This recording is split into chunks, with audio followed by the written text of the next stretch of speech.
ऑप्शनलचा एकच विषय हा 500 मार्कांसाठी दोन भागांमध्ये दॅट इज पेपर 1 आणि पेपर 2 250 मार्कांच्या दोन भागात आपल्याला पाहायला मिळतो।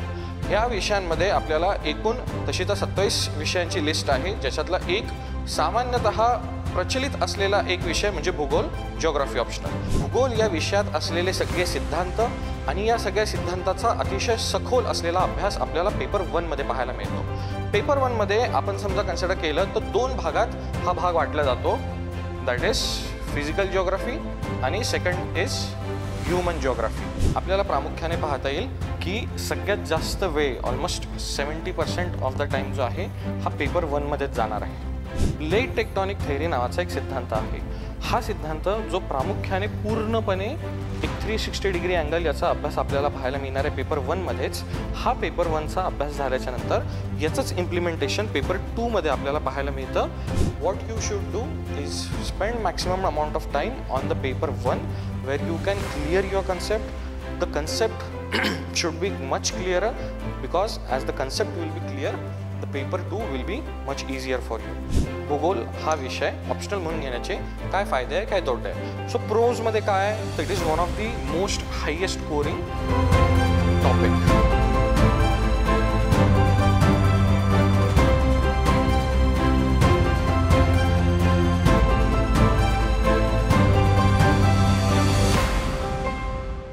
Good morning everyone.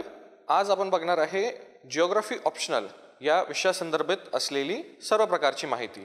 ऑप्शनल साठी लागणारा एकंदर ओव्हरऑल सिलेबस काय आहे, ऑप्शनल साठी असणारा एकंदर बुक लिस्ट काय आहे, ऑप्शनल साठी असलेली स्ट्रॅटेजी काय आहे आणि ऑप्शनलचे मेन फायदे काय आहे, या ऑप्शनलचे मेन तोटे काय आहे, या संदर्भात आपण सुरू करूया जिओग्राफी ऑप्शनल या विषयाकडे।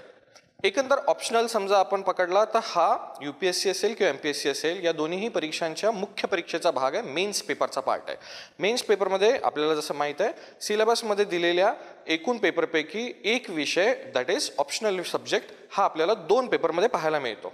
दोन पेपरमध्ये पाहायला मिळणारा हा 500 मार्कांचा असलेला प्रचंड मोठा म्हणत गेलं तर सगळ्यात मोठा भाग आहे। बाकीचे सगळे पेपर समजा आपण पाहिले तर एकंदर 250 अशा मार्कांमध्ये आपल्याला पाहायला मिळतात, पण ऑप्शनलचा एकच विषय हा 500 मार्कांसाठी दोन भागांमध्ये दॅट इज पेपर 1 आणि पेपर 2 250 मार्कांच्या दोन भागात आपल्याला पाहायला मिळतो। ह्या विषयांमध्ये आपल्याला एकूण तशी तर 27 विषयांची लिस्ट आहे, ज्याच्यातला एक सामान्यतः प्रचलित असलेला एक विषय म्हणजे भूगोल, जिओग्राफी ऑप्शनल। जिओग्राफी ऑप्शनलसाठी आज समजा आपण पाहिलं तर एकूण काय त्याचा घटकांचा भाग आहे हा पहिला मुद्दा असणार आहे, ठीक आहे। सो कंपोनेंट्समध्ये समजा आपण आलो जिओग्राफी ऑप्शनलच्या, तर जिओग्राफी ऑप्शनलमध्ये आपल्याला पाहायला मिळेल की सगळ्यात पहिला कंपोनेंट जो येतो तो येतो कन्सेप्ट्सचा। कन्सेप्ट्समध्ये समजा आपण पाहिलं तर आपल्याला पाहायला मिळेल की कन्सेप्ट्स हा येतो प्रायमरली पेपर 1च्या भागामध्ये। पेपर 1 पाहायला गेलं तर एकंदर सगळ्याच प्रकारचा भूगोलाचा सविस्तर वाटा असलेला हा पेपर आहे।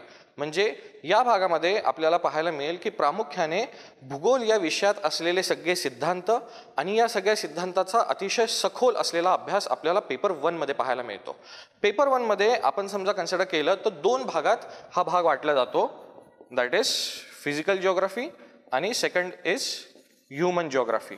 आता हे दोन्ही विषय आपण तसे म्हटलं तर पुढे सिलेबस ज्या वेळेला आता काही मिनिटांनी पाहू त्यावेळेला सखोल भागामध्ये आपण पाहणारच आहे। पण समजून घ्या पहिला घटक कंपोनेंट जो कन्सेप्च्युअल आपण पकडलेला आहे याच्यामध्ये, त्याच्यामध्ये जसं आपण उदाहरण घ्यायचं म्हणून सांगायचं झालं तर सगळ्या प्रकारच्या आपल्याला थेअरीज ज्या आहे त्या पहिल्या पेपरमध्ये आपल्याला पाहायला मिळणार आहे। मग या थेअरीज ज्या असतील त्या भौगोलिक घटकांशी निगडित असतील, मानवी घटकांशी निगडित असतील। जशा अर्थांनी समजा आपण सांगितलं तर कॉन्टिनेंटल ड्रिफ्ट थेअरी, ठीक आहे, भूखंड अपवहनाचा सिद्धांत हा एक प्रचंड महत्त्वाचा मुद्दा आहे, ज्याच्यावरती दर दुसऱ्या वर्षाला तिसऱ्या वर्षाला आपल्याला आयोगाकडून प्रश्न विचारले गेले पाहायला मिळतात। याच्याच सोबत दुसरा समजा आपण पाहिला तर ह्यूमन सेटलमेंट थेअरी हा एक पार्ट आपल्याला पाहायला मिळतो जो याच्यातला मानवी भूगोलाचा ह्युमन जिओग्राफीचा कंपोनंट आहे. यामध्ये आपण आता कन्सिडर केलं तर this is the first component, that is the conceptual part. सगळ्या प्रामुख्याने समजून घेण्याच्या ज्या गोष्टी आहे की ज्याच्यामध्ये आपल्याला थोड्याफार प्रमाणामध्ये ॲनालिसिस असणं, तर्क असणं, या सगळ्या गोष्टी या पहिल्या घटकामध्ये येतात. दुसरा घटक म्हणजे मॅपिंग. गेल्या 3 ते 4 वर्षामध्ये आपल्याला पाहायला मिळत आहे की एकंदरच नकाशाचा अभ्यास किंवा नकाशाच्या आधारावर असलेले प्रश्न आयोगाकडून वाढत चाललेले आहे.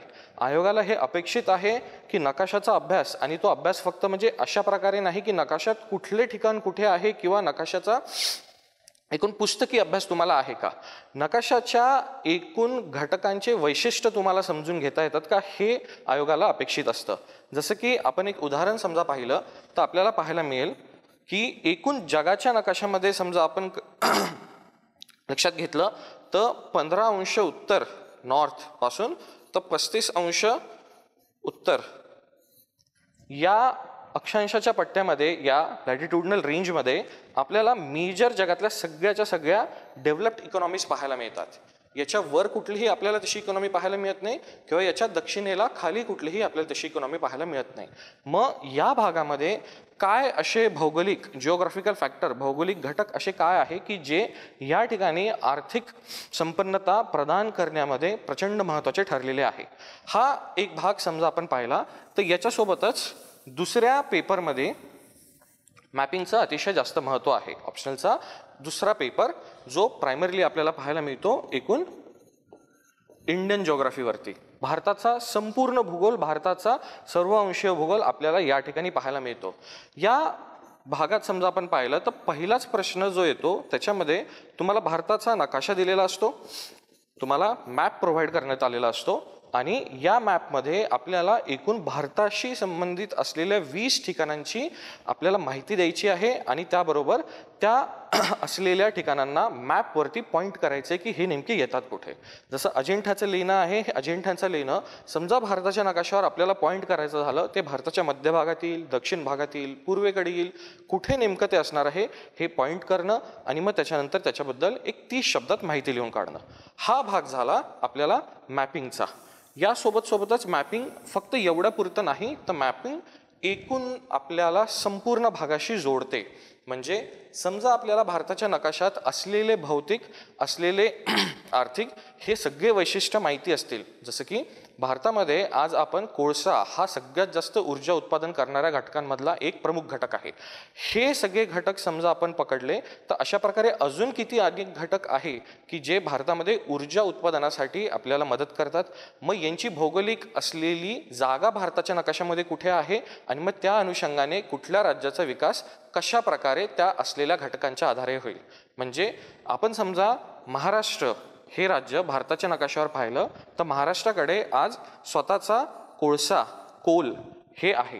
ठीक आहे, हे एक संसाधन असल्याच्या कारणामुळे महाराष्ट्र एक राज्य म्हणून दुसऱ्याच कुठल्याच राज्यावरती ऊर्जेसाठी, एनर्जीसाठी, इलेक्ट्रिसिटी प्रोडक्शनसाठी हे आपल्याला अवलंबून आलेला पाहायला मिळत नाही. सो अशाच प्रकारे हा भाग झाला मॅपिंगचा. तिसरा भाग येतो तो म्हणजे थेअरीजचा. थेअरीजचा एक उल्लेख इथे करण्यात आला, दॅट इज जो सगळा कन्सेप्च्युअल भाग आहे. दुसरा भाग जो आहे थेअरीजचा तो तुम्हाला प्रायमरीली पाहण्यात येणार आहे भारताच्या अनुषंगाने. म्हणजे आपण पहिल्या पेपरमध्ये ज्या सगळ्या थेअरीज शिकलो त्या सगळ्या थेअरीज आपल्याला दुसऱ्या पेपरमध्ये कशा म्हणजे भारताच्या अनुषंगाने कशा इम्प्लिमेंट करता येतील, भारताच्या अनुषंगाने कशा अवलंबून आणता येतील. याच्यामध्ये समजा आपण पाहिलं तर जसं ह्युमन सेटलमेंट थेअरी आहे, हिच्या आधारावर भारतात आज जी काही एकंदर अर्बनायझेशन, शहरीकरणाची प्रोसेस सुरू आहे, ही प्रोसेस कशा प्रकारे नगरांचा विकास घडवून आणून राहिली आहे. आज महाराष्ट्राचं एक प्रचंड मोठं औद्योगिक केंद्र म्हणजे पुणे.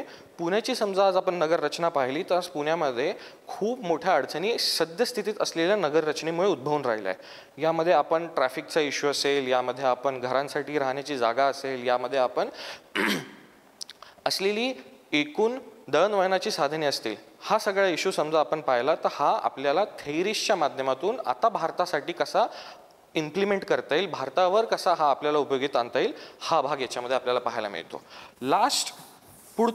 पुढची कंपोनंट म्हणजे फॅक्च्युअल आणि स्टॅटिस्टिकल डेटा.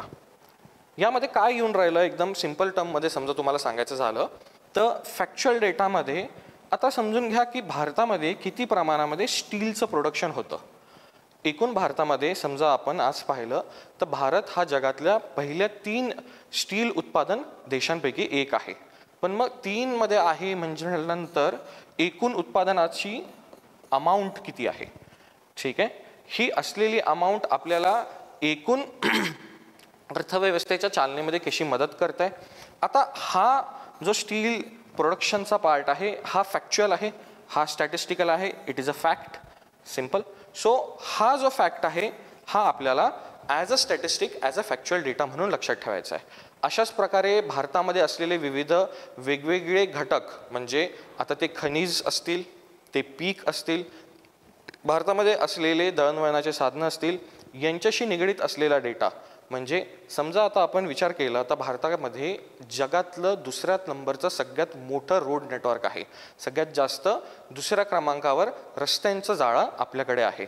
पण समजा आपण ही गोष्ट लक्षात घेतली तर याच्या आधारावरती आज आपल्याकडे होत असलेले ट्रॅफिकचे ॲक्सिडेंट आणि ट्रॅफिक ॲक्सिडेंट्समधून होत असलेले मृत्यू हा समजा दर आपण पाहिला तर मग आपण या एकूण असलेल्या माहितीचा उपयोग हे मृत्यू दर कमी करण्यासाठी कशा प्रकारे करू शकतो. सो हा समजा आपण एक पार्ट पाहिला. So this is the statistical component. So 4 component जे आपण पाहिले, first one is conceptual, second one is mapping, then theories and then factual data. Next thing is the syllabus of the paper, that is the paper 1. Paper 1 जसं मागाशीच मी बोललो की हा completely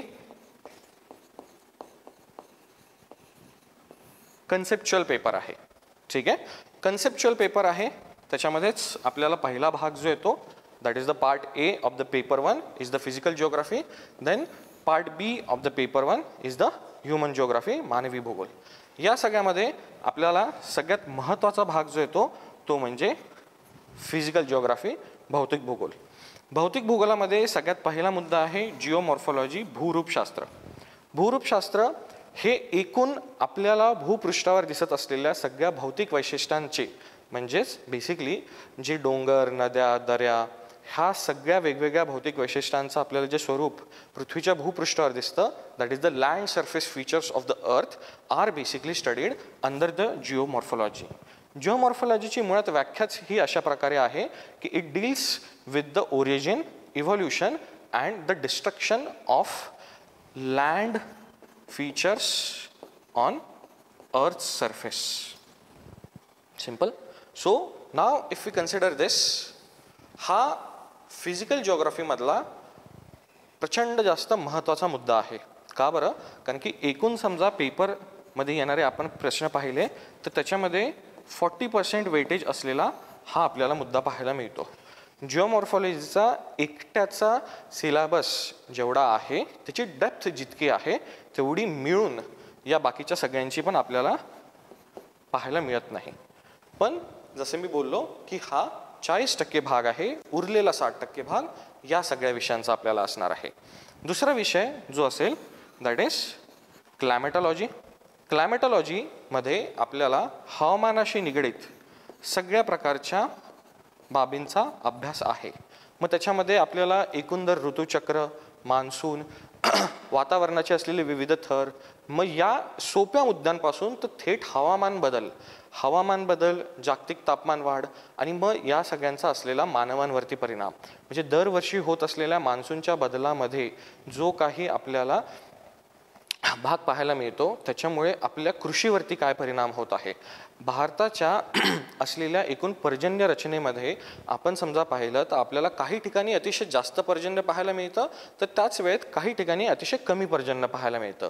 मग यामुळे असलेल्या भारतातल्या मानवी जीवनावरती कसा परिणाम होतोय हा भाग आपल्याला इथे पाहायला मिळतो दॅट इज अंडर द क्लायमेटॉलॉजी. क्लायमेटॉलॉजीमध्ये जसं मी बोललो क्लायमेटॉलॉजीमध्ये एकदम सिंपल मॉन्सून कसा तयार होतो या मुद्द्यापासून तर मान्सूनचा ह्युमन लाईफवरती काय इम्पॅक्ट आहे या मुद्द्यापर्यंत म्हणजे एकदम बेसिकपासून तर एकदम सायंटिफिक लेवलपर्यंत तुम्हाला इन डिटेल स्टडी असणार आहे. प्रायमरली आपल्याला जो भाग पाहायचा आहे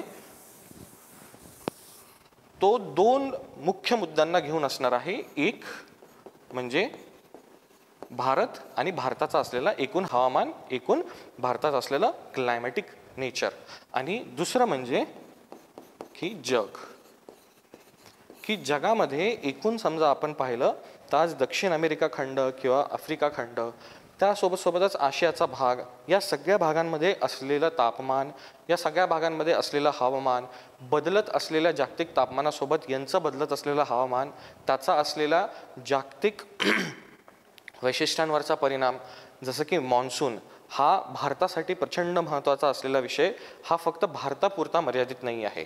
भारतासोबत आसपास असलेला बाकीचा पण उपमहाद्वीपीय प्रदेश, मग त्याच्यामध्ये आपल्याला अफगाणिस्तान झालं किंवा इकडे इंडोनेशियापर्यंतचा भाग झाला, हा सगळ्याचा सगळा याच्याशी जोडला गेलेला आहे. त्याच्यामुळे भारत आणि त्याच्यासोबत जग या दोन्हीही घटकांचा आपल्याला एकूण हवामानाचा अभ्यास या भागाच्या अंतर्गत असणार आहे. Next is oceanography, that is समुद्रशास्त्र. समुद्रशास्त्रामध्ये मुख्य जे आपल्याला घटक असणार आहे ते म्हणजे सागरी प्रवाह, सागरी प्रवाहांची निर्मिती, सागरी प्रवाहांच्या आधारावरती होत असलेलं तापमानाचं वितरण, आणि त्याबरोबरच आता समुद्रांच्या तळाला असलेली वैशिष्ट्ये.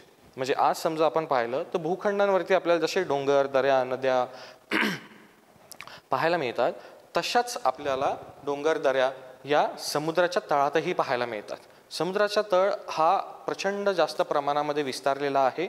एकूणच आपल्याला माहीत आहे की पृथ्वीच्या भूपृष्ठाचा 71% भाग हा पाण्याने व्यापलेला आहे, आणि तो 71% भाग एवढा प्रचंड आहे की अजूनही सी फ्लोअर मॅपिंग सारख्या टेक्नॉलॉजीला आल्याच्या नंतर आता 20 वर्ष 30 वर्ष ओलांडून चालले तरी पण संपूर्ण आपल्या पृथ्वीचा जो समुद्राचा तळ आहे तो उलगडणं, त्याच्यातले सगळे रहस्य बाहेर काढणं, त्याचा पूर्ण अभ्यास होणं हे अजून बाकी आहे.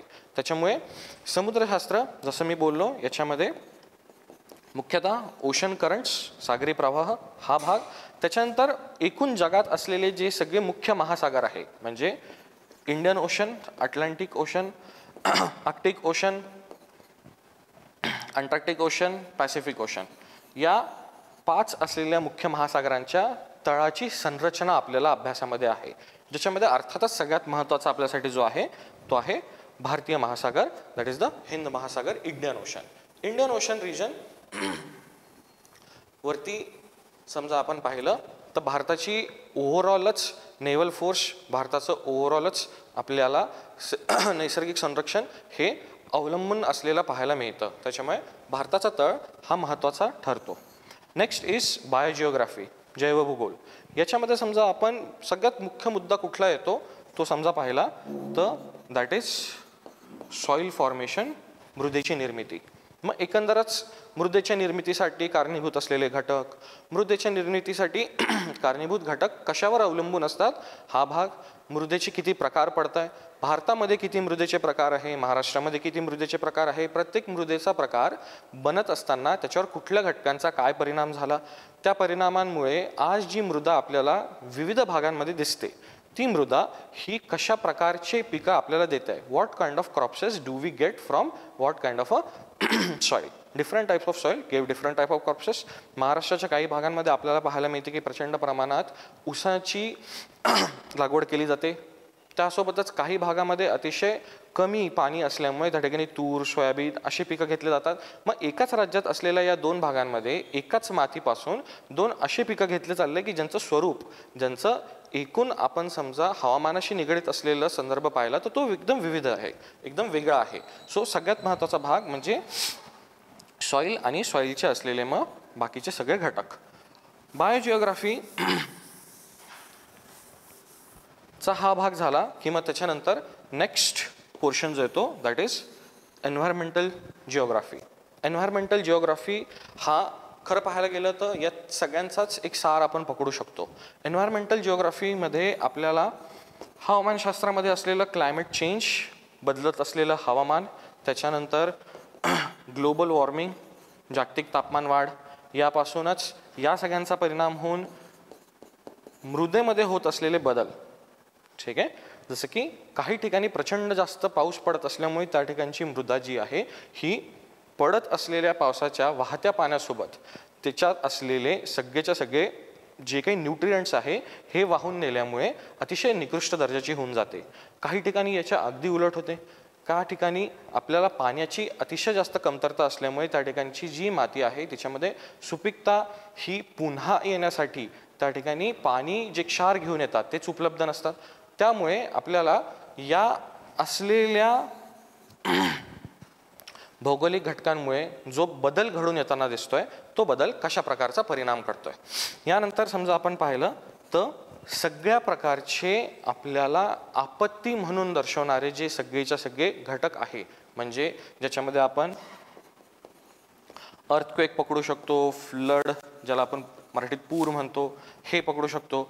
हे सगळेच्या सगळे कशा प्रकारे निर्माण होतात, कशा प्रकारे पर्यावरणाची या भौगोलिक घटकांमुळे हानी होते आणि त्यांचा एकंदर आपल्याला एकूण पर्यावरणाचा, एकूण परिस्थितीचा, एकूण परिस्थितिकीचा हा भाग कशा प्रकारे अभ्यासला जातो हे पाहिलं जाते.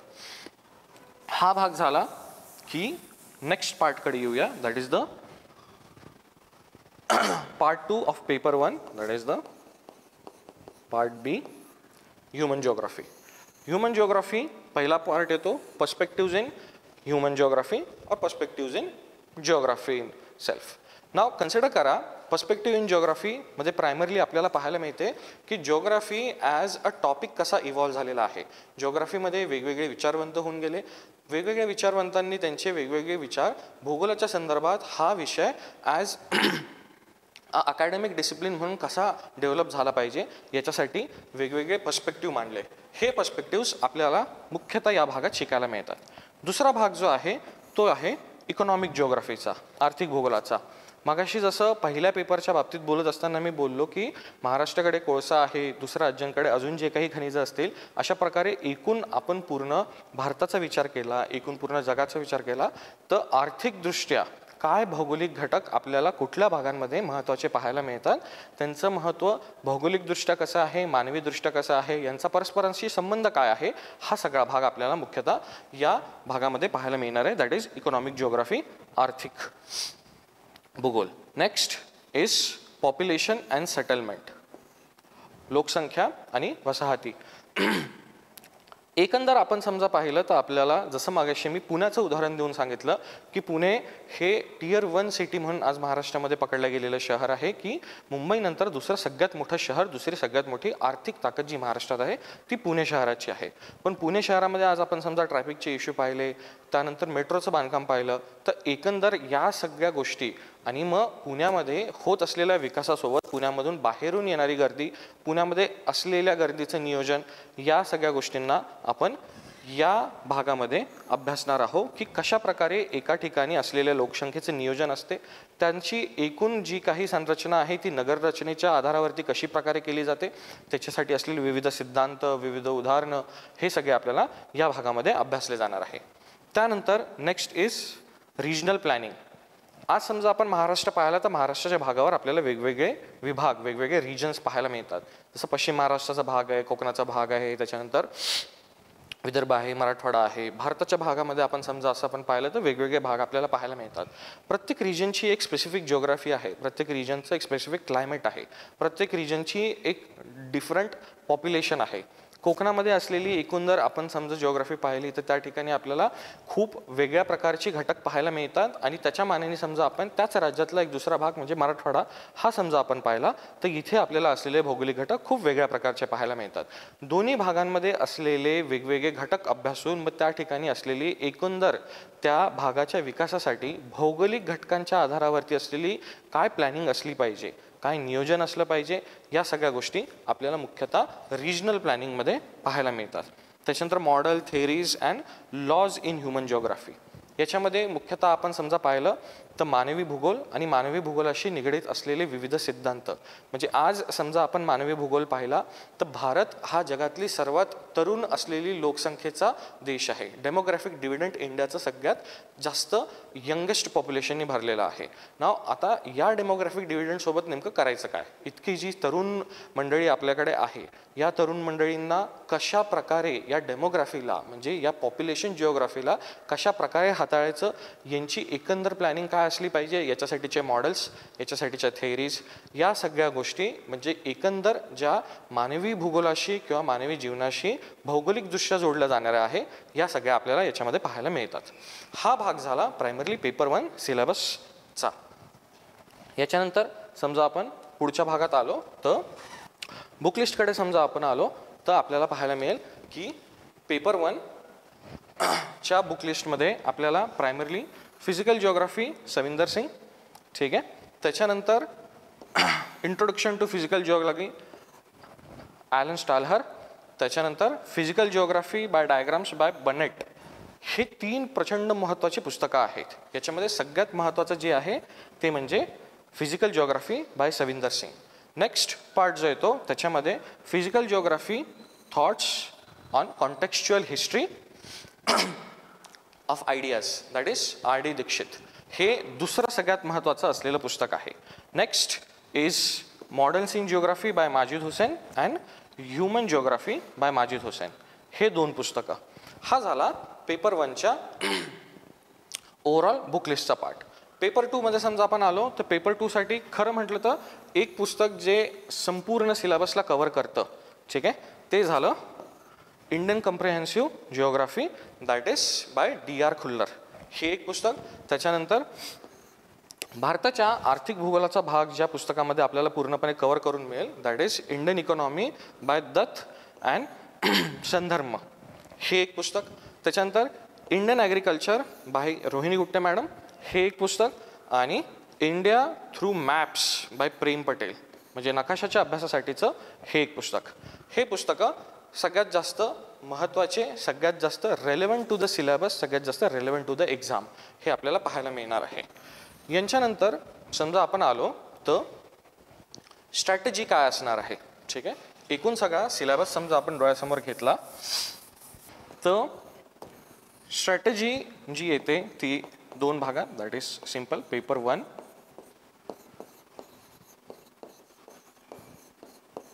अँड पेपर 2 या 2 भागांमध्ये आपण वाटतो. स्ट्रॅटेजीमध्ये आपल्याला बेसिकली पाहायला मिळते की पेपर 1 जसं आधीपासूनच बोललेलो आहे की कन्सेप्ट आणि थेअरीज हा पार्ट असणार आहे. या भागामध्ये आपल्याला प्रामुख्याने पाहता येईल की सगळ्यात जास्त वेळ ऑलमोस्ट 70% ऑफ द टाइम जो आहे हा पेपर 1 मध्येच जाणार आहे, ठीक आहे. सिम्पली लक्षात घ्या मित्रांनो, जितका चांगला तुमचा पेपर 1चा अभ्यास असणार आहे, पेपर 2 साठी तुम्हाला तितकी मेहनत, तितके कष्ट कमी करावं लागतील. पेपर 1 ज्या अर्थी आधी पण सांगितलंय की अतिशय जास्त कन्सेप्च्युअल, अतिशय जास्त समजून घेण्यासारखा विषय आहे की ज्याच्यामध्ये सगळे मुख्य सिद्धांत आहे. हेच सिद्धांत जे पहिले पेपर 1 मध्ये दिलेले आहे हेच तुम्हाला मांडायचे आहे पेपर 2 मध्ये. सो पेपर 1 साठी जसं आपण 70% भाग देतोय, पेपर 2 साठी आपण फक्त 30% भाग देतोय. का बरं? कारण की लक्षात घ्या, जसं कन्सेप्टमध्ये आपण एक उदाहरण घेतलं तर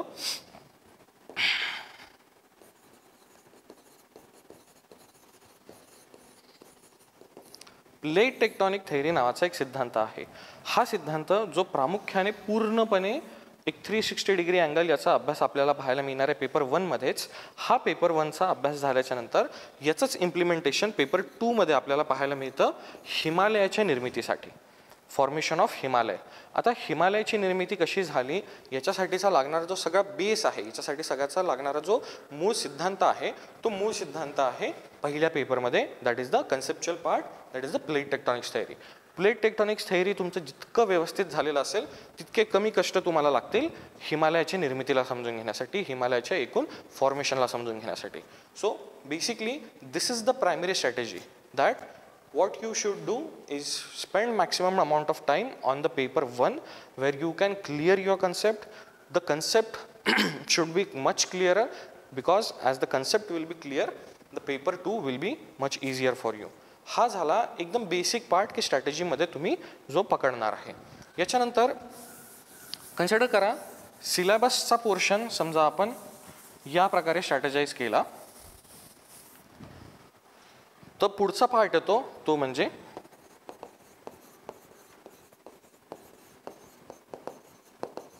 आन्सर रायटिंगचा. आता ऑप्शनलचं आन्सर रायटिंग, GSचं आन्सर रायटिंग हे डिफरंट पोर्शन असतात. त्याच्यामुळे समजा आपण पाहिलं तर ऑप्शनलच्या आन्सर रायटिंगमध्ये स्ट्रॅटेजाइज करायसाठी काय गोष्टी आहे, तर सगळ्यात इम्पॉर्टंट जो आहे तो आहे ॲक्च्युअलमध्ये कन्सेप्च्युअलच पार्ट. म्हणजे जसं मी बोललोय paper 1, the much stronger you are in paper 1 everything becomes easier for you. कारण की ॲट द एंड तुम्हाला जे प्रश्न असणार आहे ते असे सिम्पल सरळ नसतील, ते 1-2 कन्सेप्ट्स ओव्हरलॅप करून असतील. त्याच्यामुळे ज्या वेळेला आपण पेपर 1 हा अभ्यासतो त्यावेळेला आपल्याला कन्सेप्च्युअल क्लॅरिटीकडे सगळ्यात जास्त महत्त्वाचं लक्ष द्यायचं आहे. याच्यानंतर सेकंड गोष्ट जी आपल्याला आन्सर रायटिंगमध्ये डोळ्यासमोर ठेवायची आहे ती म्हणजे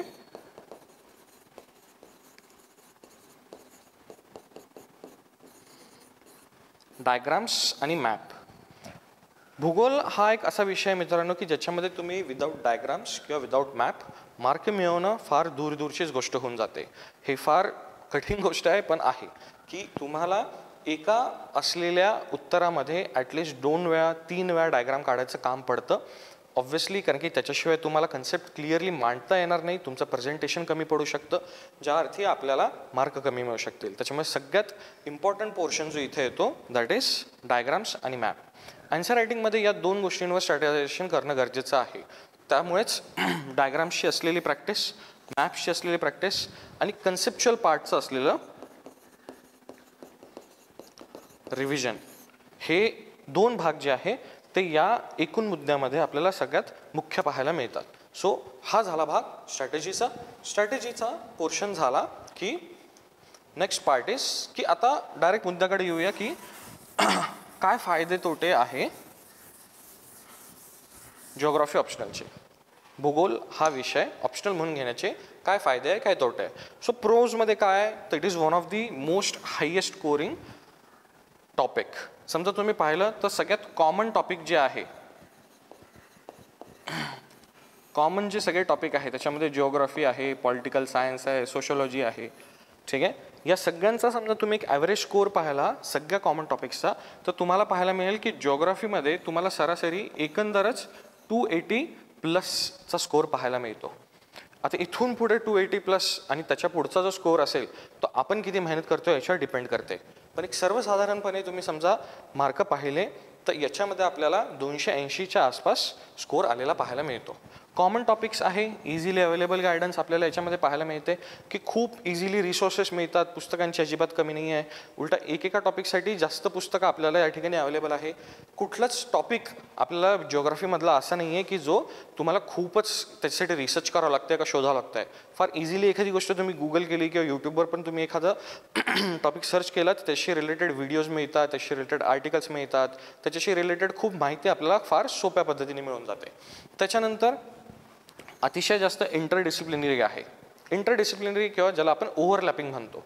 कशा प्रकारे ओव्हरलॅपिंग आहे तर एकदम सोप्या शब्दात समजून घ्यायचं तर GSचे जे 4 मुख्य पार्ट आहे, ठीक आहे. याच्यामध्ये समजा आपण आलो तर आपल्याला पाहायला मिळेल की GS1 मध्ये तो geography itself is a topic आणि GS1च्या एकूण भागामध्ये समजा आपण पाहिलं तर 250 मार्कांच्या GS1 मध्ये आपल्याला जिओग्राफी ऑलमोस्ट 100 मार्कांच्या आसपास वेटेज गेन करताना पाहायला मिळतो. म्हणजे 20 पैकी एक 8 ते 10 प्रश्न हे सरासरी आपल्याला दरवर्षी भूगोलाचे या भागात पाहायला मिळतात. आता ज्याचं ऑब्व्हियसली जिओग्राफी ऑप्शनल आहे त्याला GSचं जिओग्राफी सोपं जाणं किंवा GSच्या जिओग्राफीमध्ये एकंदर बाकी सगळ्या कॉम्पिटिशनपेक्षा जास्त मार्क मिळवणं हे जरा सोपं होऊन जाते. याच्यानंतर GS2 मध्ये समजा आपण आलो तर GS2 मध्ये इंटरनॅशनल रिलेशन्स हा एक टॉपिक आहे ज्याच्यामध्ये जिओग्राफी खूप जास्त प्रमाणात हेल्प करतं. आज जगामध्ये खूप ठिकाणी युद्ध चाललेले आहे. मुख्यतः हे युद्ध अशा ठिकाणी चालले की जिथे 2 राष्ट्र एकमेकांचे शेजार राष्ट्रच आहे. मग रशियाचं युक्रेनसोबत असेल, इराणचं इस्रायलच्या सोबत असेल, भारताच्या आसपास असलेला भाग समजा आपण जरी पाहिला तर भारत आणि पाकिस्तान झालं, भारत आणि बांगलादेशचे संबंध काही काळापासून आज आपल्याला फार स्मूथली गोईंग पाहायला मिळत नाही. किंवा मग बांगलादेश आणि त्यांच्या पलीकडे असलेला म्यानमार असेल यांच्यामधले असलेले संबंध असतील, या सगळ्याच ठिकाणी आपल्याला पाहायला मिळते की प्रचंड प्रमाणामध्ये त्या असलेल्या भौगोलिक भागाचे जे काही विशिष्ट घटक आहे त्यांचा फार मोठा भाग आहे. मग त्या ठिकाणी आपल्याला असलेल्या नद्या असतील, असलेले पर्वत असतील, यांचा अभ्यास करणं, यांचं माहिती असणं हे अतिशय महत्त्वाचं आहे. याच आधारावरती ठरतं की कुठल्या देशाचे कुठल्या दुसऱ्याच देशासोबत जे संबंध आहे हे कशा प्रकारे असतील किंवा कशा प्रकारे पुढे जातील. आज समजा आपण बांगलादेश भारत या दोन देशांची समजा एक उदाहरण म्हणून गोष्ट पकडली तर बांगलादेश हा सगळ्या बाजूंनी भारताने वेढलेला आहे. बांगलादेशमध्ये आज जितकं काही उत्पादन होतं, whatever the production is there in Bangladesh, हे सगळ्याचं सगळं प्रायमरली ट्रेड केलं जातं, प्रायमरली व्यापारा थ्रू भारतात आणलं जातं. त्याच्यामुळे हे ट्रेडिंग किंवा हा बांगलादेशचा असलेला भारतावरतीचा डिपेंडन्स हा प्रचंड मोठ्या प्रमाणामध्ये आपल्याला पाहायला मिळतो की भारत बांगलादेशांच्या असलेल्या संबंधांचा एक मोठा दुवा आहे. आज बांगलादेश समजा भौगोलिकदृष्ट्या सगळ्या बाजूंनी भारताने घेरलेला नसता, त्याला कुठला एक तिसरा राष्ट्र हे शेजार राष्ट्र म्हणून असतं, तर कदाचित या संबंधांमध्ये काही ना काही प्रमाणात बदल आपल्याला पाहायला मिळाले असते. So your geography defines your relation with your neighbours. So Atal Bihari वाजपेयींचं एक प्रचंड मोठं आणि प्रचंड मिनिंगफुल स्टेटमेंट आहे की you can change your history but you can't change your geography. So तुम्ही IRचा जो टॉपिक आहे त्याच्यामध्ये पण जिओग्राफी कधी पण तुम्हाला हेल्प करतं. GS3 मध्ये समजा आपण आलो तर GS3 मध्ये आपल्याला दोन मुख्य विषय आहे की ज्यांच्यामध्ये हे फार महत्त्वाचं ठरतं. एक म्हणजे डिझास्टर मॅनेजमेंट. डिझास्टर मॅनेजमेंट म्हणजे एकदम सोप्या शब्दात सांगायचं झालं तर एखाद्या वेळेस एखाद्या ठिकाणी पूर येतो, कुठे भूकंप येतो, कुठे ज्वालामुखीचा उद्रेक आहे. आता ही जी काही नैसर्गिक आपत्ती आहे किंवा काही ठिकाणी मानवनिर्मित आपत्ती पण जी येते, जसं भोपाळची गॅस ट्रेजेडी होती की सगळीकडे गॅस लीक झाला आणि त्याच्यामुळे मानवाची जीवितहानी झाली. या अशा सगळ्या आपत्तींना जन्म देणाऱ्या मुख्य घटकांकडे समजा आपण पाहिलं तर हे सगळे भौगोलिक घटक आहे. आज हिमालयाच्या पट्ट्यात दरड कोसळणं, भूकंप येणं हे फार साहजिक म्हणजे नॉर्मली होणारी गोष्ट असेल असं झालेलं आहे. मग याच्या मागचं काय कारण आहे आणि मग हे नेमकं फक्त हिमालयामध्ये काय येतं किंवा कच्छच्या भागामध्ये प्रचंड जास्त प्रमाणात भूकंप येताना आपल्याला पाहायला मिळतात. हे सगळे भूकंप समजा आपण पाहिले तर हे काही विशिष्ट भागांमध्ये आहे. मग या विशिष्ट भागांमध्ये येत असलेल्या या आपत्तीचं असलेलं व्यवस्थापन आणि त्या व्यवस्थापनासाठी लागत असलेला सगळा अभ्यास यांची सुरुवातच मुळात होते त्या भागाच्या असलेल्या भूगोलापासून, त्या भागाच्या असलेल्या एकूण भौगोलिक अभ्यासापासून. त्याच्यामुळे जसं भूगोल चांगलं असेल तो अर्थातच डिझास्टर मॅनेजमेंट हा विषय फार सोप्या पद्धतीने हाताळू शकतो. त्यासोबतच दुसरा विषय झाला एन्व्हायरमेंट. एकदम सोप्या शब्दात सांगायचं झालं तर तुम्हाला वातावरणाचे घटक किंवा वातावरणाचे थर नाही कळले तर तुम्हाला असलेला हवामान बदल कळणं हे अजूनही जास्त कठीण होऊन जाते.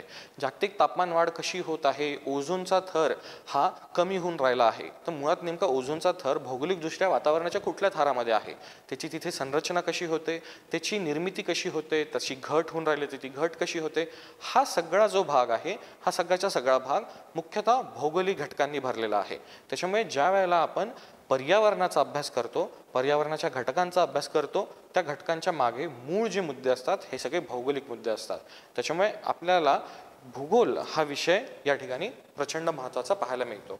बाकी GS4 समजा आपण पाहिलं तर इथिक्सचा पेपर आहे. ॲज सच या ठिकाणी आपल्याला फार ओव्हरलॅपिंग पाहायला मिळत नाही.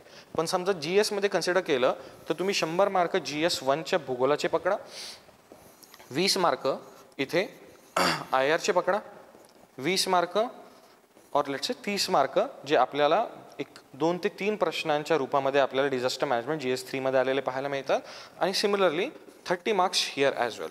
सो हे 60 हे 80 ऑलमोस्ट 180 अप्रॉक्सिमेटली आपण कन्सिडर करू शकतो की तुमचे GS सोबत जिओग्राफी ऑप्शनचे ओव्हरलॅप होताना आपल्याला पाहायला मिळतात. सो इंटरडिसिप्लिनरी टॉपिक असणं हे भूगोलाच्या ऑप्शनलचं सगळ्यात महत्त्वाचं फायद्याचं कारण आहे की ज्याचा प्रायमरीली जिओग्राफीवरती होल्ड असेल त्यांचं या बाकीच्या सगळ्या टॉपिकमध्ये पण प्रचंड जास्त प्रमाणामध्ये होल्ड आपल्याला पाहायला मिळणार आहे. सो द इंटरडिसिप्लिनरी टॉपिक, त्याच्यानंतर it builds and all around sent. जसं मी मागाशी बोललो की ओव्हरलॅपिंग इतकं जास्त आहे की तुमचं जिओग्राफी समजा चांगलं असेल तर तुम्हाला GSच्या मुख्य 3 पेपरमध्ये GS1, GS2, GS3 या सगळ्या भागांमध्ये आपल्याला त्याचा फायदा होताना पाहायला मिळतो. हा भाग झाला की त्याच्यानंतर next thing it is a scientific topic. So याच्यामध्ये सब्जेक्टिव्हिटी किंवा ओव्हरऑल एखाद्या गोष्टीचं अवलंबून असणं हे फार कमी आहे. म्हणजे काय, म्हणजे एक उदाहरण समजा आपण घ्यायचं झालं तर सायक्लॉन हा एक कन्सेप्ट म्हणून आपण समजा पाहिला तर एक चक्रीवादळ, एक सायक्लॉन हे निर्माण कसं होते हा एक सिद्धांत आहे ज्याच्यामध्ये आपण कुठल्याही प्रकारे सब्जेक्टिव्हिटी म्हणजे आपल्याला काहीतरी वाटतंय किंवा कोणाला दुसऱ्याला काहीतरी वाटतंय म्हणून काहीतरी त्याच्यामध्ये ॲड करणं पॉसिबलच नाही आहे. म्हणजे तुम्ही एखादं उत्तर लिहिताय आणि हे उत्तर लिहिल्याच्या नंतर तुम्हाला अपेक्षित असलेले मार्क नाही मिळत आहे हे त्या ठिकाणी होणार नाही. एक सोपं उदाहरण घ्यायचं झालं तर लेट्स से पॉलिटिकल सायन्स आहे. पॉलिटिकल सायन्समध्ये तुम्हाला मार्क्सिझमवरती, गांधीजींच्या विचारांवरती प्रश्न येतील. तुम्ही तुमच्या असलेल्या अभ्यासामधून त्या प्रश्नाचं उत्तर लिहिणार. त्या प्रश्नाचं तुम्ही उत्तर लिहिलेलं तो व्हॅल्यूवर ज्यावेळेला वाचेल त्यांनी समजून घेतलेले गांधीजी किंवा त्यांनी समजून घेतलेला मार्क्सिझम हा त्यामध्ये आता लुडबुड करायचा प्रयत्न करणार की बाबा जी समज त्याची आहे, जी समज त्याची गांधीजींची आहे किंवा मार्क्सिझमची आहे किंवा कुठल्याही दुसऱ्या एका विचाराची आहे, तुम्ही लिहिलेलं उत्तर हे त्या आता एका चष्म्यातून पाहिलं जाणार. त्याच्यामुळे त्या उत्तराला किती प्रमाणात शास्त्रशुद्ध आधार आहे याच्यापेक्षा व्हॅल्यूवर चेक करत असताना त्याची व्हॅल्यू सिस्टीम काय आहे ही कदाचित त्या ठिकाणी आधीमध्ये येऊ शकते. या मानाने तुम्ही समजा आता जिओग्राफीचं उत्तर पाहिलं तर जिओग्राफीच्या उत्तरामध्ये जसं मी एकदम सोप्या शब्दात बोललो की एक चक्रीवादळ कसं तयार होते याच्यासाठी कोणीही कितीही वेगवेगळे सिद्धांत दिले तरी शेवटी विज्ञानाच्या आधारावरती त्याची जी निर्मिती आहे ही एकाच प्रकारे होणार आहे. त्याच्यामुळे सब्जेक्टिव्हिटी जी आहे की तुम्ही एक उत्तर पुस्तकाच्या अनुसार दिलेल्या शास्त्रशुद्ध पद्धतीने समजा लिहिलेलं असेल तर ते बदलणं किंवा त्याच्यामध्ये दुसऱ्याला काहीतरी वेगळं वाटतंय म्हणून दुसरा मुद्दा त्याच्यात घेणं हे पॉसिबलच नाही आहे. सो सायंटिफिक टॉपिक असल्यामुळे याच्यामध्ये आपल्याला सब्जेक्टिव्हिटी जी आहे ही अतिशय कमी, अतिशय लो पाहायला मिळते. त्याच्यानंतर प्री, मेन्स आणि इंटरव्ह्यू तिघांसाठी पण हा एक अतिशय महत्त्वाचा टॉपिक आहे. गेल्या एक 4 ते 5 वर्षाचा आपण ट्रेंड पाहिला तर प्रिलिम्सच्या 100 पैकी ऑलमोस्ट 18 प्रश्न आपल्याला जिओग्राफीमध्ये येताना पाहायला मिळत आहे. जिओग्राफी प्लस एन्व्हायरमेंट समजा आपण ॲड केलं तर हे 20+ जातं. म्हणजे 200 पैकी ऑलमोस्ट 40 मार्कांचा भाग जो आहे हा प्रामुख्याने आपल्याला पाहायला मिळतो की एकटं जिओग्राफीवरती डिपेंडंट आहे. त्यानंतर मेन्समध्ये जसं आलो आपण मागाशीच मी बोललो की जिओग्राफीवरती ऑलमोस्ट 3 GS मिळून 180 मार्कांची आपल्याला डिपेंडन्सी पाहायला मिळते. आणि त्यानंतर नेक्स्ट इज इंटरव्ह्यू. सो तुमचा ऑप्शनल जो कुठला असेल ठीक आहे, इंटरव्ह्यूला गेल्याच्या नंतर ऑलमोस्ट तुम्हाला समजा लेट्स से 10 प्रश्न विचारले जात असतील तर 10 पैकी 4 प्रश्न अर्थातच तुमच्या ऑप्शनलशी रिलेटेड येतील. तुम्हाला तुमचा ऑप्शनल हा फक्त मेन्सपर्यंत नाही तर तुमच्या इंटरव्ह्यूपर्यंत अभ्यासायचा आहे. का, कारण की तुमच्या ऑप्शनलवरती बेस तुम्हाला त्या ठिकाणी हे प्रश्न विचारले जातील. सो हा जो लो सब्जेक्टिव्हिटीचा पॉईंट आहे हा तुम्हाला इंटरव्ह्यूमध्ये पण हेल्प करेल. So this is the primary pros of having a optional that is geography. Next समजा आपण आलो तर आता मूळ याच्यामध्ये तोटे काय आहे, what are the cons of having geography optional. Geography ऑप्शनलमध्ये सगळ्यात मोठा तोटा तर हाच आहे की सिलेबस प्रचंड मोठा आहे, ह्यूज सिलेबस आहे. म्हणजे सगळे टॉप 3-4 सगळ्यात मोठे सिलेबस असले समजा आपण पेपर काढले तर जिओग्राफी पहिल्या 3 नक्कीच येईल. सगळ्यात मोठा सिलेबस असल्यामुळे प्रचंड जास्त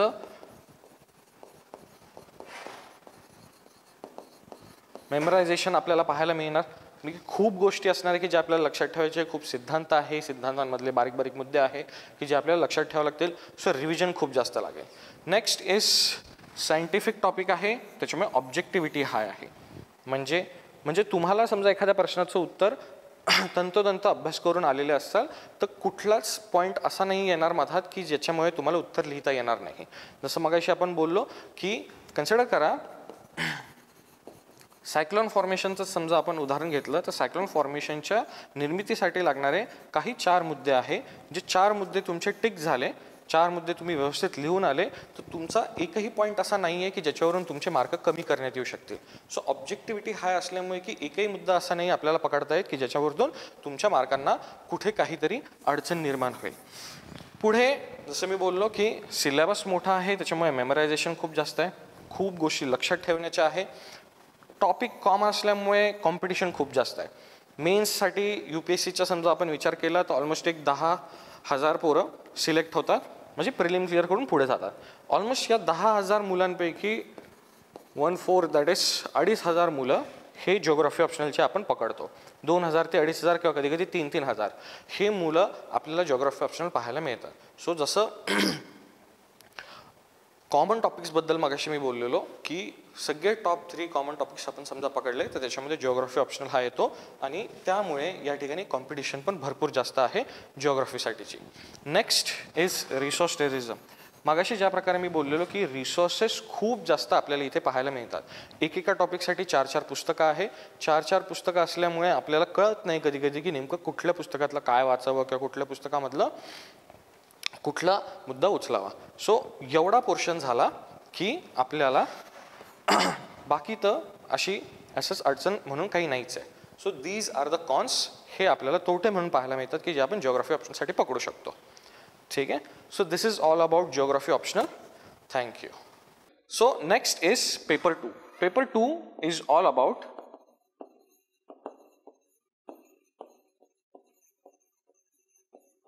इंडियन जिओग्राफी. भारताचा भूगोल सर्व भागाने सर्व अंगाने या पेपरमध्ये आपल्याला अभ्यासाचा आहे. सगळ्यात पहिला मुद्दा जो त्याच्यामध्ये आपल्याला पाहायला मिळतो that is the physical setting of Indian geography or basically physical setting of India.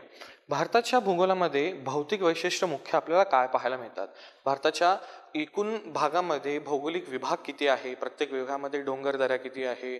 जसं आपण समजा उत्तरेला पाहिलं तर हिमालय हा प्रचंड मोठा एक भौगोलिक भाग म्हणून आपल्याला पाहायला मिळतो.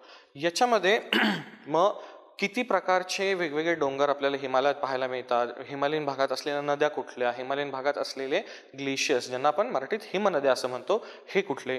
सो अशा प्रकारे आपण एकंदर पूर्ण भारताचा भौगोलिक विशिष्टांचा भाग हा पहिल्या भागात शिकणार आहे. याच्यासोबतच याच्यामध्ये मुख्यतः आपल्याला भारताच्या हवामानाचे पण भाग, हवामानाचाही प्रकार याच्यामध्ये शिकायचा आहे की भारतामध्ये मान्सून येतो तर मान्सून हा भारतामध्ये सर्वत्र एकसारखा येतो असं नाही आहे.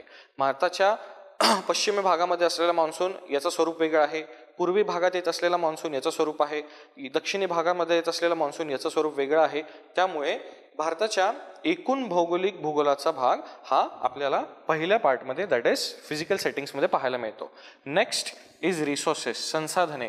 भारतामध्ये एकूण पृष्ठभागावर असलेली संसाधने कुठली, लँड सरफेस रिसोर्सेस कुठली आहे, मग त्याच्यानंतर आपल्याकडे भूजल संसाधने कुठली आहे, ground water surface ground water resources कुठले आहे, मग त्याच्यानंतर मिनरल रिसोर्सेस कुठले आहे, त्याच्यानंतर विंड रिसोर्सेस कुठले आहे. त्यानंतर आज आपण पाहिलं तर आपल्याकडे जैवविविधता खूप मोठ्या प्रमाणात आहे. सो जैवविविधतेच्या आधारावरती वेगवेगळे जे जैविक संसाधने आपल्याला पाहायला मिळतात ही कुठली आहे, कुठल्या भागात यांचं काय स्वरूप आहे. अशाच प्रकारची ही आपल्याला संसाधनांच्या अभ्यासासाठीची एकूण लिस्ट या ठिकाणी पाहायला मिळते. Next is agriculture. ॲग्रिकल्चरमध्ये भारताच्या शेतीशी, भारताच्या कृषीशी निगडीत असलेले सगळे प्रश्न याच्यामध्ये आपल्याला पाहायला मिळते. भारतामध्ये होत असलेले विविध पिकं, कुठल्या भागात कुठले पिकं घेतले जातात, त्यांचं स्वरूप काय आहे, त्यांचा तिथलचा असलेला हवामान कशा प्रकारचा, त्याच्या आधारावरती असलेलं त्यांचं उत्पादन हे कशा प्रकारचं, त्याच्यानंतर त्यासोबतच असलेली सिंचनाची व्यवस्था, मग सिंचनाचे प्रकार किती असतात, सिंचन कुठल्या भागात कुठल्या प्रकारचं आहे, कुठल्या नदीद्वारे कुठल्या भागामध्ये सिंचन प्रकल्प आणल्या गेलेले आहे किंवा कुठल्या नदीद्वारे कुठल्या भागामधले सिंचन प्रकल्प प्रस्थापित करण्यात आलेले आहे. यासोबतच आपल्याला नदीजोड प्रकल्प हा भाग पण याच्यामध्ये पण पाहायला मिळतो की एका सरप्लस वॉटर रिजनमधून एका वॉटर डेफिशियंट रिजनमध्ये की जिथे आता पाणी कमी आहे त्या ठिकाणी नदी जोडून पाणी आणण्यात येतं आहे. ॲग्रिकल्चरमध्ये आपल्याला हा खूप मोठा भाग पाहायला मिळतो की ज्याच्यामध्ये नद्यांना जोडून आपण एका अतिशय जास्त पाणी असलेल्या भागातलं पाणी अतिशय कमी असलेल्या भागात आणतोय. त्या ठिकाणची जी काही शेती आतापर्यंत पाण्या वाचून कमी प्रमाणात उत्पादन देत होती तिचं उत्पादन वाढवण्याचा प्रयत्न करतोय. हा भाग झाला की नेक्स्ट इज इंडस्ट्री, औद्योगिकरण. ठीक आहे. सो भारतामध्ये समजा आपण पाहिलं तर भारत हा ब्रिटिश गेल्याच्या नंतर अतिशय कमी प्रमाणात औद्योगिकरण असलेला एक देश होता. भारताच्या काही मोजक्या ठिकाणी म्हणजे मुंबई झालं, मद्रास झालं, कलकत्ता झालं, अशा काही शहरांना सोडलं तर एकूण भारतामध्ये कुठेच औद्योगिकरण आपल्याला पाहायला मिळत नाही. त्यानंतर त्या भागापासून, त्या काळापासून आज समजा आपण पाहिलं तर भारत हा जगातली 5वी सगळ्यात मोठी अर्थव्यवस्था झालेला आहे. याच्यामध्ये औद्योगिकरणाचा, इंडस्ट्रीजचा भारतातला खूप जास्त वाटा आहे. ज्यामध्ये आपण समजा पाहिलं तर मग गेल्या 69 वर्षामध्ये भारताने औद्योगिकरणामध्ये काय अनुभव घेतला, इंडस्ट्रियल इव्होल्युशनचा एक्सपिरियन्स काय आहे, भारतामध्ये असलेल्या वेगवेगळ्या इंडस्ट्रीज, मग त्याच्यामध्ये आपण स्टील इंडस्ट्री पकडू, ॲल्युमिनियम इंडस्ट्री पकडू, त्याच्यानंतर कोल इंडस्ट्री पकडू, कॉटन इंडस्ट्री पकडू. इंडियामध्ये खूप मोठ्या प्रमाणामध्ये ग्रेन प्रोडक्शन होतं, तर ग्रेन प्रोडक्शन बेस्ड आपण फूड प्रोसेसिंग इंडस्ट्री आता डेव्हलप होताना पाहतोय. सो वेगवेगळ्या प्रकारच्या सगळ्या इंडस्ट्रीज ज्या भारतामध्ये आहे त्या कशा प्रकारे आतापर्यंत इव्हॉल्व्ह झाल्या, त्यांची उत्क्रांती कशी होती. एखाद्या विशिष्ट ठिकाणी कुठली विशिष्ट इंडस्ट्री, एखादी फॅक्टरी टाकायची असेल तर त्याच्यासाठी लागणारे घटक काय आहे, भारताच्या कुठल्या भागामध्ये कुठल्या प्रकारच्या इंडस्ट्रीज ऑपरेट करत आहे सद्यस्थितीमध्ये, हा सगळा भाग याच्यामध्ये येणार. नेक्स्ट म्हणजे ट्रान्सपोर्टेशन, कम्युनिकेशन आणि ट्रेड. प्रामुख्याने समजा आज आपण पाहिलं तर महाराष्ट्रामध्ये समृद्धी महामार्ग हा गेल्या 1-2 वर्षाआधी पूर्ण झालेला प्रचंड मोठा ट्रान्सपोर्टेशनचा प्रोजेक्ट होता. ट्रान्सपोर्टेशनमध्ये आपण असलेले सगळ्या प्रकारचे ट्रान्सपोर्टेशन, कम्युनिकेशन चे साधनं अभ्यासणार आहोत. मग रस्ते असतील, रेल्वे असतील, पुढे जाऊन जलमार्गांची साठी गव्हर्नमेंट आता सध्या प्रयत्न करून राहिलेले आहे. त्याच्यानंतर समजा कम्युनिकेशनमध्ये आपण पाहिलं तर आतापर्यंत आपण वायरलेस कम्युनिकेशन करत होतो, त्याच्यानंतर आपण ऑप्टिकल फायबर थ्रू कम्युनिकेशन सुरू केलेलं आहे. हळूहळू कम्युनिकेशनमध्ये होत असलेले हे सगळे बदल आणि यांचा सगळ्यांचा ट्रेड म्हणजे व्यापारावरती होत असलेला परिणाम, व्यापारामध्ये होत असलेले यांचे पुढचे सगळेच्या सगळे परिणाम, हे सगळे आपल्याला या भागामध्ये पाहायचे आहे. ते झालं की नेक्स्ट इज कल्चरल सेटिंग. सांस्कृतिकदृष्ट्या भारत हा कशा प्रकारे वाटला गेलेला आहे भौगोलिक भागामध्ये. भारतामध्ये विविध प्रकारच्या अनुसूचित जाती जमाती विविध भागांमध्ये राहतात. त्यांचे असलेले त्यांच्या ठिकाणी जे काही भौगोलिक गुणधर्म आहे ते झाले की भारताच्या एकूण समजा आपण पाहिलेल्या भौगोलिक भागामध्ये जे विविध ठिकाणी असलेले विविध सांस्कृतिक घटक आपल्याला आहे त्यांचा भौगोलिक दृष्ट्या कशा प्रकारे त्या ठिकाणी गुणधर्मांचा भाग येतो, हा सगळ्या याच्यामध्ये आपल्याला पाहायचा आहे. Next is settlement. सेटलमेंटमध्ये समजा आपण पाहिलं तर मगाशीच आपण नगररचना आणि नगररचनेचं असलेलं एक स्वरूप या बाबतीमध्ये आपण बोललेलो. सेटलमेंटमध्ये समजा आपण पाहिलं तर वसाहतींचे प्रकार, वसाहतींच्या प्रकारासाठी अवलंबून असलेले भौगोलिक घटक, कुठल्या भौगोलिक घटकांवर कुठल्या प्रकारच्या वसाहती आपल्याला पाहायला मिळतात. जसं की आपण पाहतो की काही शहरं हे नदीच्या ठिकाणी आपल्याला नदीच्या काठावर वसलेले पाहायला मिळतात. त्या मानाने मग काही शहरं आपण समजा पाहिले तर हे नद्यांपासून काही दूर भागावरती आपल्याला वसलेले पाहायला मिळतात. काही शहरं डोंगरांच्या उतारावरती आहे, तर काही शहरं सपाट मैदानी प्रदेशांमध्ये, तर काही शहरं आपल्याला पठारी भागांवरती पाहायला मिळतात. तो वेगवेगळ्या असलेल्या भौगोलिक भागांमध्ये वेगवेगळ्या असलेल्या जिओग्राफिकल फॅक्टर्सच्या डिपेंडन्सवरती असलेल्या सेटलमेंट्सचे टाईप्स, सेटलमेंटचे असलेले पॅटर्न्स हे कसे चेंज होतात, त्यांचा असलेल्या मानवी जीवनावरती काय परिणाम होतो, हा सगळा भाग आपल्याला सेटलमेंट्समध्ये पाहायला मिळतो. त्यानंतर रिजनल डेव्हलपमेंट आणि प्लॅनिंग. याच्या आधी पण जसं मी सांगितलेलं की रिजनल डेव्हलपमेंट आजपर्यंत समजा आपण पाहिली तर आपल्याला पाहायला मिळते की महाराष्ट्राचंच उदाहरण घेतलं तर महाराष्ट्रामध्ये जे वेगवेगळे भाग आहे, महाराष्ट्राचा पश्चिमी भाग जो आहे हा बऱ्यापैकी आपण बाकीच्या भागांपेक्षा विकसित पाहतो. मग या ठिकाणी काय असे भौगोलिक घटक होते की जे या ठिकाणी असलेल्या या विकासासाठी कारणीभूत ठरले, आणि या मानाने बाकीचे मग पूर्वेकडे असलेले किंवा मध्य महाराष्ट्रात असलेले जे काही विभाग आहे हे पाहतो की ज्यांच्यामध्ये तितकी आर्थिक समृद्धी आपल्याला आलेली पाहायला मिळत नाही. मग तिथे असलेले काय भौगोलिक घटक आहे की ज्यांच्यामुळे ही विकासाची जी गती आहे ही ते पकडू शकलेली नाही. सो हा सगळा भाग झाला रिजनल डेव्हलपमेंटमध्ये. पॉलिटिकल ॲस्पेक्ट्समध्ये समजा आपण पाहिलं तर भारत आज समजा आपण पाहिलं तर भारत एक संघराज्य आहे. भारतामध्ये असलेल्या संघराज्यवादाचा भौगोलिक हा आधार काय आहे, म्हणजे what is the base for the federalism of Indian states. आज भारतामध्ये आपल्याला पाहायला मिळतात की भाषेच्या आधारावरती वेगवेगळे आपण राज्य निर्माण केलेले आहे. पण फक्त भाषेच्या आधारावरतीच आहे का, तर नाही. या राज्यांची असलेली जी नैसर्गिक आपण सीमा पाहतो ही कुठल्या ना कुठल्या तरी भौगोलिक विशिष्टतेवर आधारित आहे. जसं महाराष्ट्र आणि मध्य प्रदेश या दोन राज्यांच्या मधात आपण पाहिलं तर सातपुडा किंवा नर्मदा नदी ही एक भौगोलिक सीमारेषा म्हणून आपल्याला पाहायला मिळते. अशाच प्रकारे भारताच्या एकूण असलेल्या या संघराज्यवादामध्ये आपल्याला हे नैसर्गिक असलेले घटक कशा प्रकारे येतात, यांचा भौगोलिक महत्त्वाचा भाग काय हा, त्याच्यासोबतच आपण समजा पाहिलं तर अशाच प्रकारे बऱ्याच ठिकाणी आपल्याला याच नैसर्गिक सीमांच्या आधारांवरती वेगवेगळे वाद पण उभवलेले पाहायला मिळतात. ईशान्य भारतामध्ये हे सगळ्यात जास्त पाहायला मिळते की त्या ठिकाणी आसाम असेल, अरुणाचल असेल, नागालँड असेल, मिझोरम असेल, मणिपूर असेल, या भागांमध्ये राज्यांच्या मधात असलेल्या सीमा याच भौगोलिक भागांवरती आधारित असूनही त्यांच्यामध्ये बरेचसे वाद आहे. मग हे का आहे, यांच्या मागची कारणं काय, यांचा अभ्यास काय, हा सगळा भाग आपल्याला याच्यामध्ये येतो. आणि शेवटचा मुद्दा तो म्हणजे कंटेम्पररी इश्यू, सध्या सुरू असलेल्या सगळ्या घडामोडी. आता याच्यामध्ये प्रायमरी समजा आपण कन्सिडर केलं तर करंट अफेअर्स बेस्ड हा सगळा पार्ट आहे, चालू घडामोडींच्या आधारावरती असलेला हा सगळा भाग आहे. मग याच्यामध्ये आपल्याला परिस्थितिकी म्हणजे इकॉलॉजी, एन्व्हायरमेंट या पोर्शनमधला प्रचंड मोठा भाग येतो की कशा प्रकारे बदलत असलेलं हवामान, त्याचा असलेल्या वनांवरचा परिणाम, त्यांचा असलेला कृषीवरचा परिणाम, त्यांचा असलेला एकूण मानवी जीवनावरचा परिणाम, हा सगळा त्याच्यामध्ये पाहायला जातो. त्यासोबतच भारताच्या असलेल्या भौगोलिक परिशिष्टामध्ये वेगवेगळे जे बदल होऊन राहिले आहे, जसं मॉन्सून यावर्षी आपल्याला लक्षात येत असेल की ऑलमोस्ट 15 ते 20 दिवस लवकर आलेला आहे. या लवकर आलेल्या मॉन्सूनच्या मागचे कारण काय आहे, हा आता सगळ्याचा सगळा सध्या करंट अफेअर्समधला, चालू घडामोडींमधला असलेला भाग आहे. हा सगळा भाग आपल्याला प्रायमरली कंटेम्पररी इश्यूजमध्ये पाहायला मिळतो. So this is the syllabus of paper 2.